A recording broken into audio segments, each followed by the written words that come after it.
My great-great-grandparent came here, two women, Melanie Curry, Mary Jane Pete, and Melania Pete was her daughter, okay? From Baton Rouge, not Baton Rouge, but from Louisiana. And they were part of, as I understand it, laying the bricks that you see down here in 4th Ward. My name is Johnny Lee Gentry, Jr. And my family moved to Houston from Patterson, Texas when I was 2 years old. In 1937, we lived at 114 West Gray with my grandparent. From there, we moved to on Wolfson Street. My daddy lost his job, so we moved back with our grandparent. When my daddy got another job, we moved on Genesis Street, which is, we used to call the Buzzard Roost, where the police didn't come at night. The police were afraid to come at night. There weren't any black police then.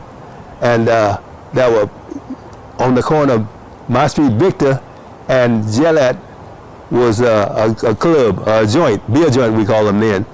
I saw many people get killed on that corner. We played up and down these streets, well, in our neighborhood. In my block, in the 1500 block of Victor, there were about 29 boys in that block. And so we played, we fought, or we, wasn't too much fighting because the old folk would put something on us if they caught us fighting. But all of us on that block went to Booker T. Washington High School and Gregory Elementary School.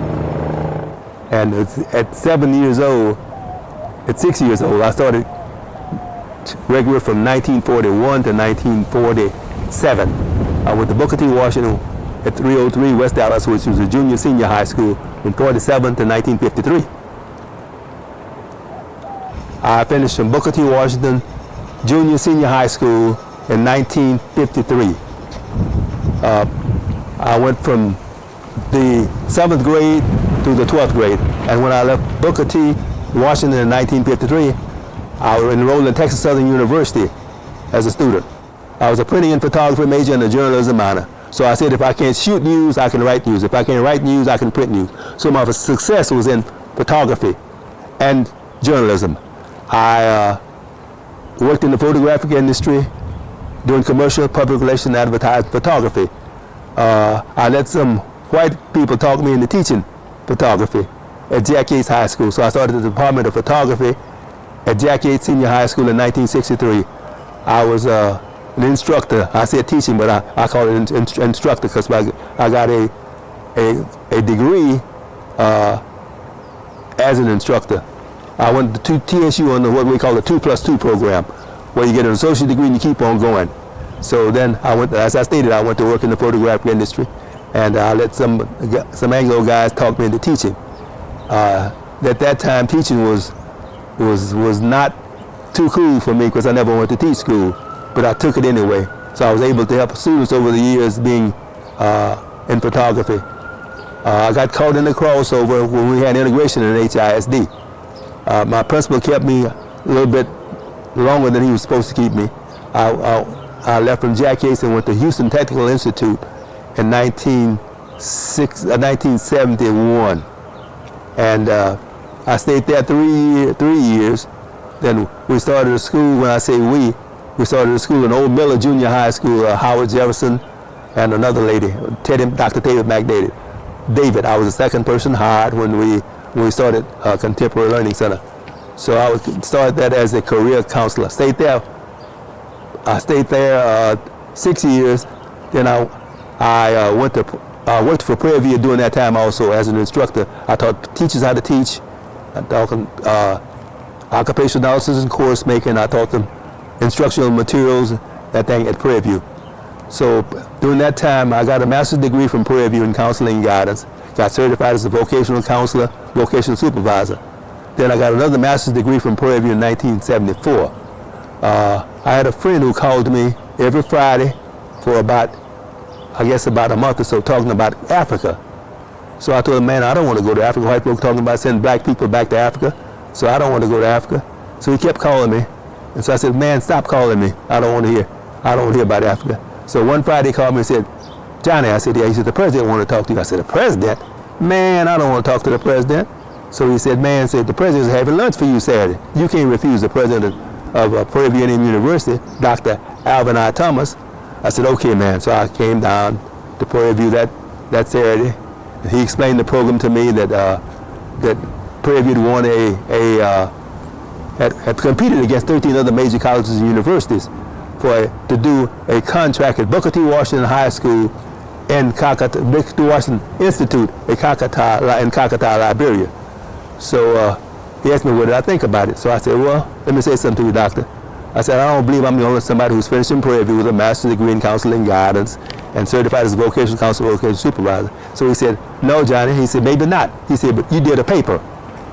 And so the paper helped me do some things at Prairie View. He said, I understood it. He said, you didn't want to give me one of those papers. He said, the instructor told me that she had to almost force you to give me one of these. He said, I said, yeah, she did. She asked me to make a copy for her, myself, and you. So I said, so she told me that if I didn't want to give a paper to you, Dr. Thomas, that I would not get an A out of the class. So she said, and so that's what's going to happen to you. I said, okay. So she said, and furthermore, I'm going to a convention next week and you're going to teach my class. So I said, okay. So I taught her class. Well, anyway, back to the paper. Dr. Thomas said, the paper that you wrote helped me at Prairie View. He said, I'd like to have a man like you on my team. I said, okay, Dr. Thomas. So he said, do you think you can go to Liberia with me? I said, I don't know, Dr. Thomas. I said, I don't want to go to Liberia. So eventually, we talked about it that same day. I came back to Houston, talked to my principal, and got 5 days off. Went to Liberia, West Africa, and let me give you some information on that. Prairie View competed, as I stated, against 13 other major colleges and universities, and we had an $8.5 million project with the government of Liberia to restructure a secondary vocational training program. And so I was one of the three people in charge of that $8.5 million. I was a guidance specialist. I had a $3.2 million for the guidance component. I set up an internship program where I traveled all over Liberia. If a student was a business major, auto mechanics major, electronics major, I set up an internship for those folk. And so I traveled all over Liberia to set up internships. I was there when they had the first school. I had no problems. They wanted to take my car, soldiers did. And so I told them if I was from Fifth Ward that I would whip them if they took my car. So they didn't take my car. People who come from up country, what we call up country, with their veggies and fruits and stuff, and the soldiers would take them. I'd make the soldiers leave them alone. So they said, man, you're not no Liberian. I said, well, you can't tell me from the Liberian until I open my mouth. I said, we're all black people. So it was quite an experience. I spent 2 years in Liberia. It would change my life completely. My fondest memory of being out here was having some good friends and family. My family were great people, my great friends coming in. We went through integration here, and I participated in the sit-downs and the sit-ins here in Houston. So we could, at cafes, Polis, wine gardens, and so we participated in those areas so people could come and the places where we wanted to come to. Some of us went to jail. My dad told me if I went to jail, he couldn't get me out because I paid my way through TSU, but I had a sister at Texas Southern, had another sister at Prairie View, had another sister in high school, had a brother at TSU in pharmacy, so he couldn't afford to get me out of jail. So when the police would come, I would ease out. I never went to jail. No, I think that God has been gracious, merciful to me. He's blessed me to this stage of game in life, and I got good people like Robert, who were former students at Jack Yates, who care about us, and that we care about them. We love them, and so that's what I love. I'm a people person. I love people. I enjoy talking with people. I enjoy helping people. I treat people the way I want to be treated. Give God some praise, some glory, and some honor. And I think that'll do it. I lost the property that my grandparents had over on West Gray. The house was burned. I had some friends in the city. They tore it down, didn't charge me anything. It was next door to the church. They taxed me out of there. I'm paying $8,000 a year on taxes on an educational salary, retirement. So I had to move out.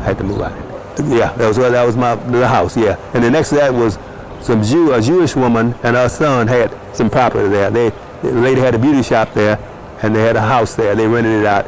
I think the Jewish woman was a real estate woman, and her son was a real estate lawyer.